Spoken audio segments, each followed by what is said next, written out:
The Locked On Podcast Network presents the NBA Big 3 in 30. The three biggest stories in the NBA from our local experts at the Locked On Podcast Network. We bring you the real story, why it matters, what's next, who wins the big game, and more, all in 30 minutes. The NBA Big 3 in 30 starts now with the biggest story in the NBA. Knicks win Game 5, extended to Game 6 in dominant fashion. You are Locked On Knicks, your daily New York Knicks podcast. The Knicks, where's this been? Where was this closing effort in Game 1? Because literally it followed such a similar script, sort of.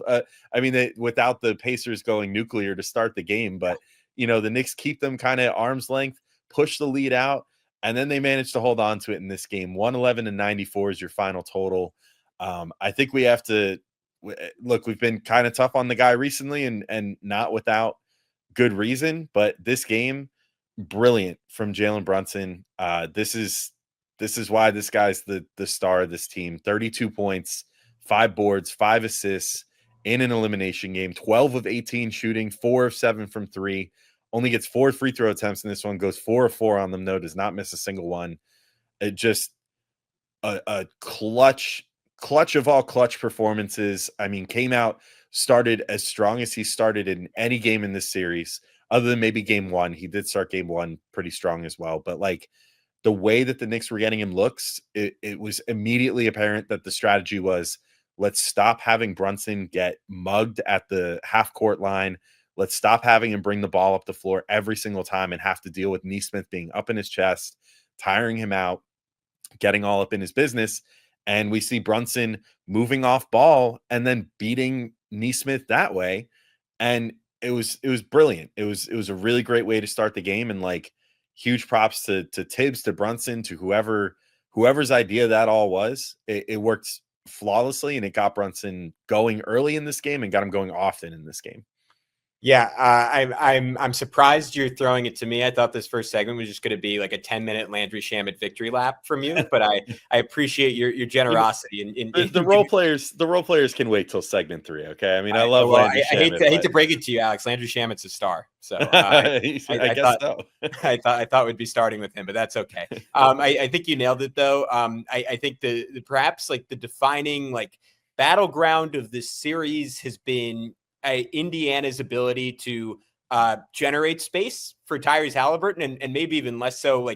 Some of that is Indiana. I think even more so the Knicks' inability to put pressure on Halliburton would be the better way to phrase that. And conversely, Aaron Nesmith bulldozing through screen after screen after screen. And even when Jalen Brunson was scoring, right, it took everything, right? He was grinding. You could with great players, sometimes you say they make it look easy. You could see the work with Jalen Brunson. He's not often made it look easy. He's made it look spectacular at times. He's not often made it look easy in this series. He made it look easy to start this ball game. And conversely, Tyrese Halliburton, it never looked easy for him in this one. 8 points, 6 assists, 2 for 7 from the field.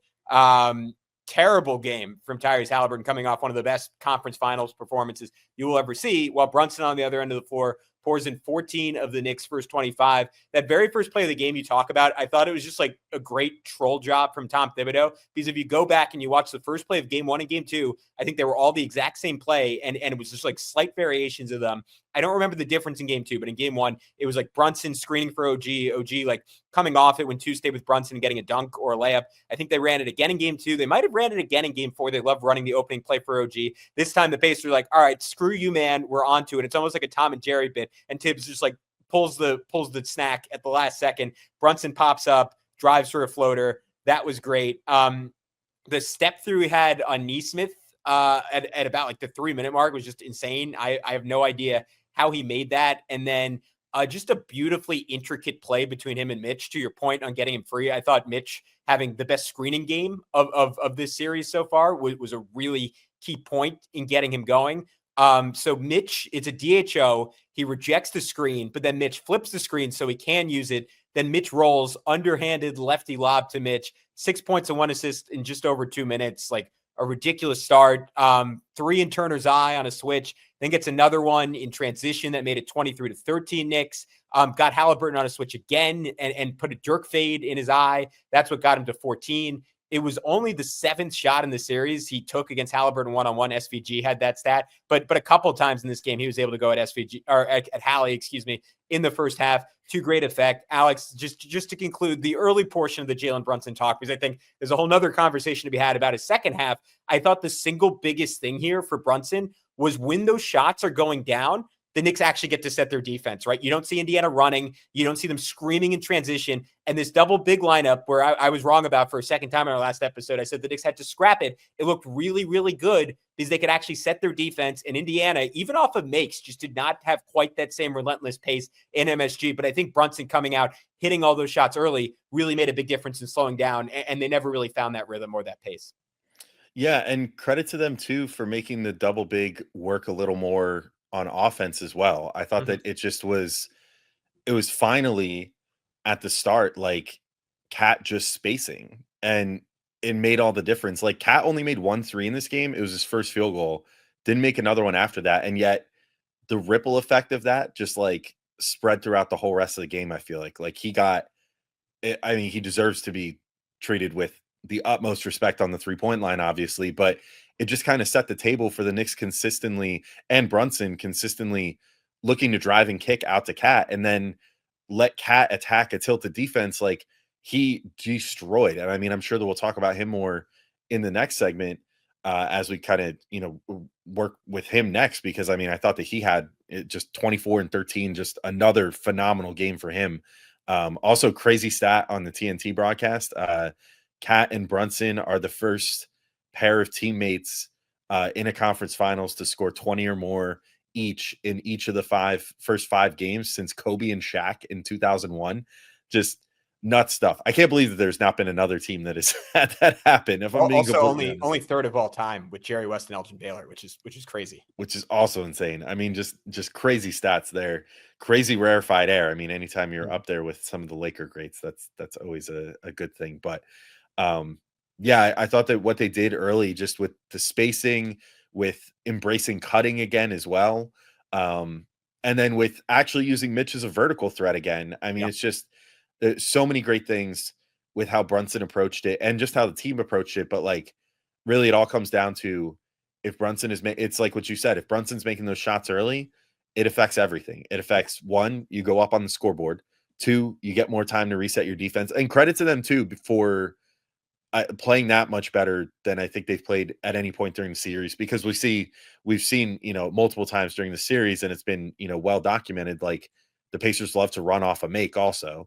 So credit to the Knicks. They did a really solid job, I think, of getting the defense set, right off of a make to prevent the Pacers from doing that. But yeah, for Brunson, just a crazy open to this game that just ultimately, I think, set the tone for the whole affair. And like, even when it hit a point where he sat for, I want to say it was like the final 2.5 minutes of the third quarter, like the damage that he did in the third quarter, then doing a very similar, but different, like attacking it differently, but having the same scoring effect and going for, 15 in the third quarter. By the time all was said and done, he had, 16 in the third quarter by the time all was said and done. Just equally impressive third quarter to go with his first quarter, in just kind of like setting the tone early at the beginning of each of these halves, and then letting his teammates ride the wave of what he was able to accomplish through the rest of the game. So I thought it was fantastic for him. Yeah, the third for him was I mean, it was him, Mitch, and Cat, right? And they start off the third on a 4, or maybe this was mid-third, 14-4 run that gets the lead out to 20, which I noted because I was like, all right, that's officially a bigger lead than game one. Maybe this wouldn't be worse if they blew it because there's so much more time left. And that was also like, I think the exact same lead Boston had on them in game 2. So it was almost a little ominous for me, but like that essentially put the game away. Because in Indiana, I don't believe ever got closer than 10 from that point forward. Like, again, it was getting Halliburton to the action. Like, I felt like easier than they have all series. I'm going to have to go back and watch to see how they did that, but they got it on, they get Hallie on him, and they said simple pick and roll with Mitch, and Brunson just turns the corner, gets a lefty layup. I thought one play that sent a message, like Neesmith was trying to pressure him full court. Brunson catches him with like a little half spin move, gets a step. Brunson dribbles at length of the court, nails him with an arm bar that even for I think should be an offensive foul, but Neesmith does it to him. Nembhard does it to everyone. Like, they just don't call that apparently. Gets an and one layup, strokes a contested three that extended to 64-48. And then from there, he, after the lead is cut to 12, he's able to draw two, hit McHale on a cut for a layup, comes back down, beats Mathurin for a layup. That was after it's cut to 10 a few minutes later. And then a 4-point play to cap that 8-0 run that essentially put this one away. Hit a big two, I thought, with 4.5 minutes left in this game, just to make sure things didn't really get tricky. And then just over and over again was really unselfish, passing out of double teams, keeping the ball moving, set up some swing sequences that got the Knicks good shots, even when they didn't go down late in the fourth quarter. Just a masterful performance from this guy when the Knicks had to have it for the series now. 33 points per game, 65% true shooting. We say it all the time, but I think we've all kind of collectively, not just you and me, Alex, taken for granted like how extraordinarily good this guy is on the offensive side of the ball. And to your point, defensively, just was not nearly as much of an issue in this one as he was.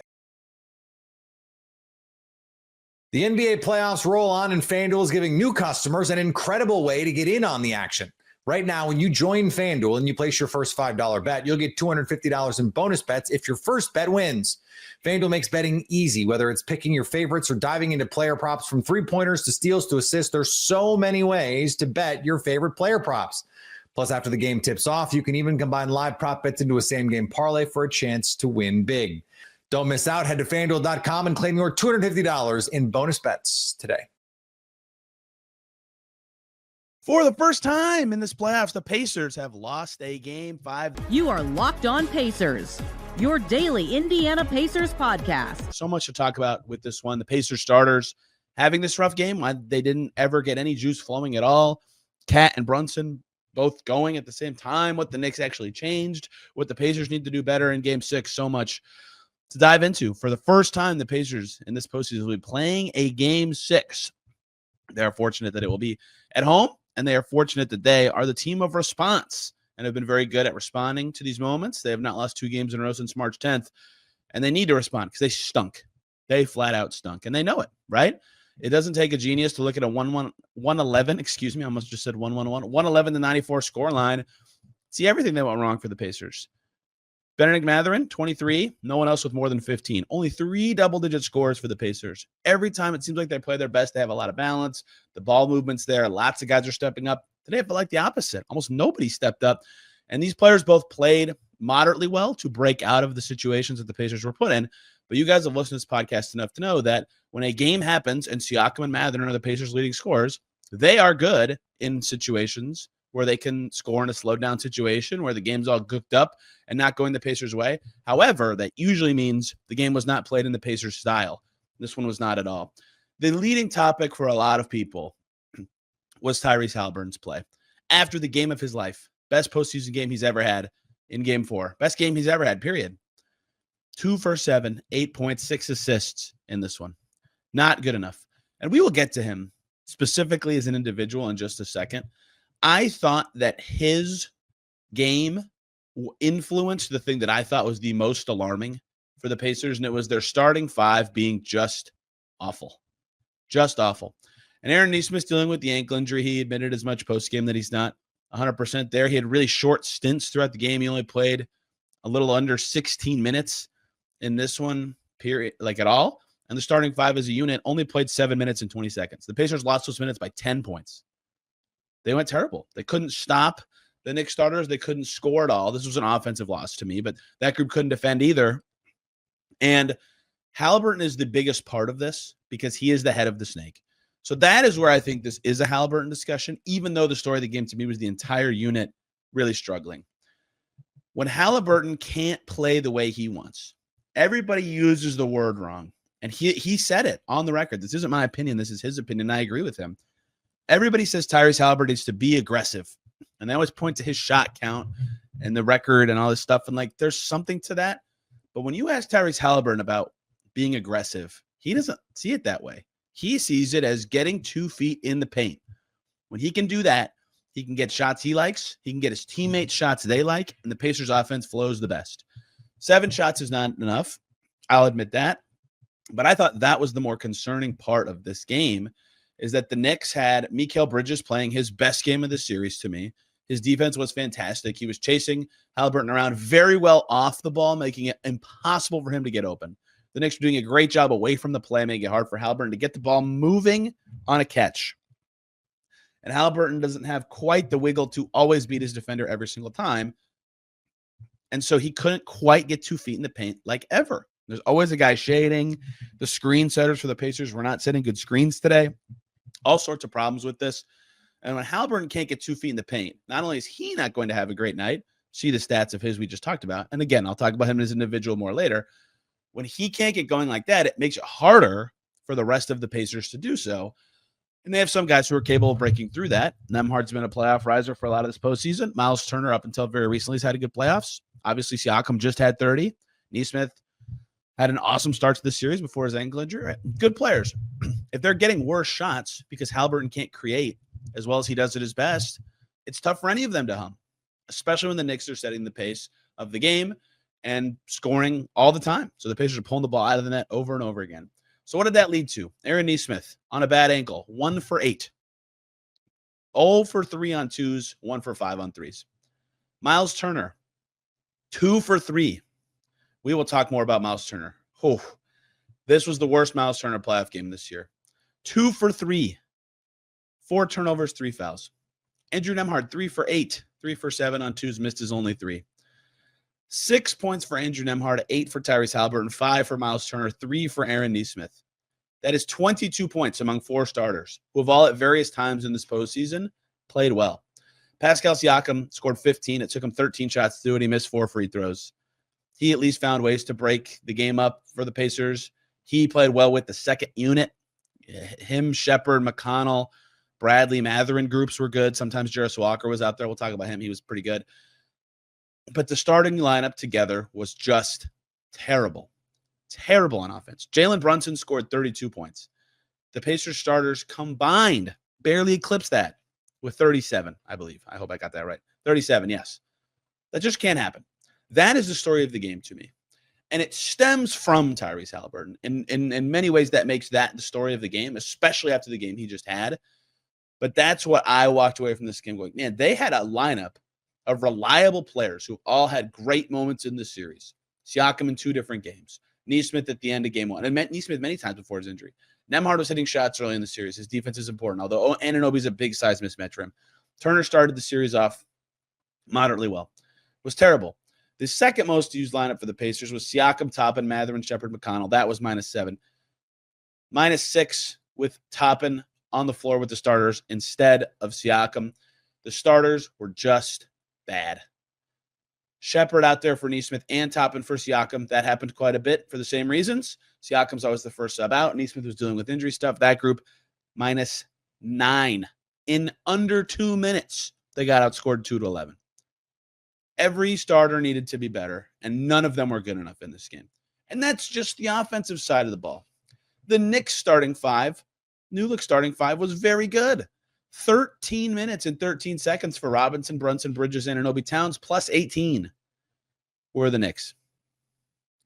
We're seeing something here in this game, and it is the worst performance from the Pacers starters, maybe in the last 2 playoffs. You could argue some of those early games against the Bucks when they just weren't ready for this yet happened. They couldn't stop anyone. Brunson, 12 for 18 for 32 points. Only took 4 free throws and scored 32 points. Karl Towns kicked their butt, 24 and 13. He only took 4 threes. He was dominating inside, punishing everybody. Anunoby wasn't even good. And the Knicks starters were fantastic. Bridges was amazing on defense. Mitchell Robinson didn't miss a shot and just is a beast on defense. That was the story of Game 5 to me. The Pacers had a chance to clinch a spot in the NBA Finals for the first time in a quarter century, and their starting 5, the guys who needed to be ready to go, were not at all ready to go. And many of them were bad, not below expectations, like actively bad players. They know it. This is hardly criticism to them. They'll play in the game. Nesmith said his mentality wasn't right. His ankle's hurting. Haliburton said to put it on him. Siakam said they got outworked, right? It was bad. Turner and Drew. And if I had to point to 2 guys, I'm really just having trouble keeping my thoughts in order today. I'm so sorry. Turner and Nembhard were the two to me that, I mean, Neesmith's injured, I get it, are the two that just like they need more from those guys. They're not getting enough offensively from Nembhard recently. 3 turnovers for him again, 4 fouls. He's a little overmatched size-wise with Anunoby. I would wonder if they'll go put him on Brunson in the next game, especially if Neesmith can't play as much or move as much like in this game, and then see if that helps their matchups feel a little more natural. And he's got to make some shots if he's not going to have the defensive impact that he can have. He had 3 steals. He's not having a terrible series, but his offense has been rough, and they need it to be better. And Miles Turner, same thing, this was probably his worst game of this playoffs, maybe the last 2 playoffs. 5 points in 24 minutes. Couldn't get involved on offense. Had some ugly turnovers. Not good. Just not good. Ever check your bank account and wonder, where did all my money go? Between dining out, online shopping, and entertainment, it's easy to lose track. That's where Monarch Money comes in, your personal CFO, giving you full visibility and control over your finances. Monarch Money isn't just a budgeting app, it's a complete financial command center. You can track all your accounts, investments, and spending in one place, so stop just managing your money and start building wealth. Instead of juggling multiple apps, you can use Monarch to check your finances, track spending, and even plan long-term goals. Monarch Money makes managing with your partner smoother than ever. You can track shared and personal accounts, set goals, and stay on the same page without the stress. Take control of your finances with Monarch Money. Use code LOCKEDONNFL at monarchmoney.com for 50% off your first year. That's monarchmoney.com. Code LOCKEDONNFL for half off your first year. You are Locked On Jazz, your daily podcast on the Utah Jazz. Rank these guys on who you'd take first if you were the Jazz. So this is interesting. I still think my first one in this group is Ace Bailey. My second, it's probably very similar to this order, is Trey Johnson. My third is likely VJ Edgecombe. Fourth, I would take Jeremiah Fears. And fifth, Con Knipple of the players that are represented here. Ace Bailey, Trey Johnson, VJ Edgecombe, Con Knipple, Jeremiah Fears. I'm spacing on how to pronounce it. The Duke 7-footer isn't mentioned here. Maybe should be a little bit. Malawach. I just think you do have Walker, so you'd have to figure out what you're doing with both of them. You probably don't want both of them, but you have to figure out how special you think he is, because I do believe in rim protecting bigs, and if he's that special and you think he can develop any of the skills, then he should probably be in this. But I still think Ace Bailey's upside, though. Trey Johnson's ability to just go get buckets, I'm not entirely sure. From a Jazz standpoint, it's 3. And interesting, I was listening to Locked On NBA Big Board with Raphael Barlow, James Barlow, and Leif Tulane the other day. And one of the things they said that I thought was really interesting is they talked about Ace Bailey's weaknesses, and that if Ace Bailey goes to Philadelphia, he'll fall underneath Paul George, Tyrese Maxey, Joel Embiid, and that some of his shot selection and other issues probably won't be as big a deal. Whereas if he ends in some place like Utah and he thinks he's the best player on the floor, does he end up overshooting, overplaying, doing some things of that nature? Trey Johnson is the best equipped to be the best player on the floor of any of these kids. I don't know that long-term is the answer necessarily. But so at this moment, if I had to, I would still probably hold Ace Bailey first. I think he's got a chance to really be great.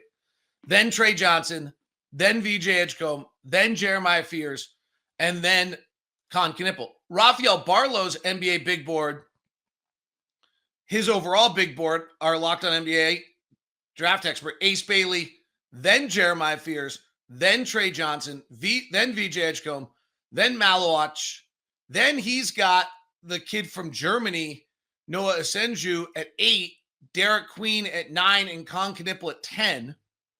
Honestly, and then he's got Igor Demin at 11 and Maxine Riard at 12, and Kasparis Yakuchonis, I think it is, at 13th. So we'll see. You know, that's his big board. He's been pretty accurate over time.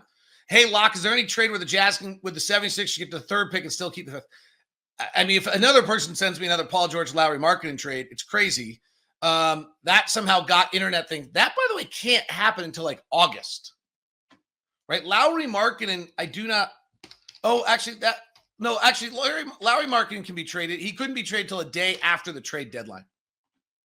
I don't think it has to be a year from his extension. It was 6 months after his extension. So Lowry could still be moved. Lowry couldn't be traded till a day after the trade deadline. The one that everyone's throwing around is Lowry and 5 for Paul George and 3. Maybe there's something to that. I'm not totally sure I get it. You'd have to know that Paul George is really broken if you're Philadelphia, and the Jazz would have to understand that as well and have somebody at 3 they really, really wanted. Could you see making a trade with Houston's 10th pick? And what would it get to take it? I feel like a prospect falls to 10th, Houston would listen. I actually think this might be the most unmovable pick in the draft. Here's my thought on this. Houston's good now. Other than maybe by some fluke of nature that another, one of their other picks comes through. This is probably the last chance. I'd have to look at Houston's draft capital. And they have some great ones, by the way. Houston might have the best draft capital of anyone. Oklahoma City, not like they need it. Their draft capital is getting a little less good over time. Same way ours has gotten a little less good over time as it looks like both Minnesota and Minnesota and Cleveland are going to be good for a while. Our best picks and Lakers are going to be, good with Luka. So our actual best pick comes out to probably be the Phoenix pick we acquired last year. That's if you look at it, the Houston has some really good draft assets the rest of the way. In 2026, they don't, but they have a Brooklyn pick swap in 2027. I think it is on one of the trades, and they have Phoenix's first round pick in 2027. However, and they have Dallas's 2029 and Phoenix's 2029 there. The thing I would say on this, and this is why I think this is probably one of the most unmovable picks, is this is probably, other than that Phoenix, Houston's last chance to get a top 10 pick while building this roster. And so I don't think there's much of any circumstance where Houston would move this pick. I could see a scenario where the Pelicans or Brooklyn or Toronto or, give them future assets and they punt it down the road a little bit. They would be willing to move. That's the one I don't think that you could move. I keep seeing proposals to trade Lowry for the 2 or 4 pick is even possible. I thought the Jazz could not trade him until after the draft. The Jazz might not be able to trade him until after the draft, but there are plenty of times where deals on, like, for example, the Jazz can't trade John Collins until after the draft either because he's got to opt in, but you could get some agreement that he's going to opt in and then the trade gets executed after that date. This is why there's that whole moratorium that goes on and you get this weird thing where, like, particularly me, I'll be in a circumstance where if we make a trade, I might not be able to talk about it as a team employee because we're waiting for the new collective bargaining agreement the next year to roll over on July 7th or 8th, coming up the draft. And so you sit around for 12 days. It's also why sometimes these guys can't play in summer leagues.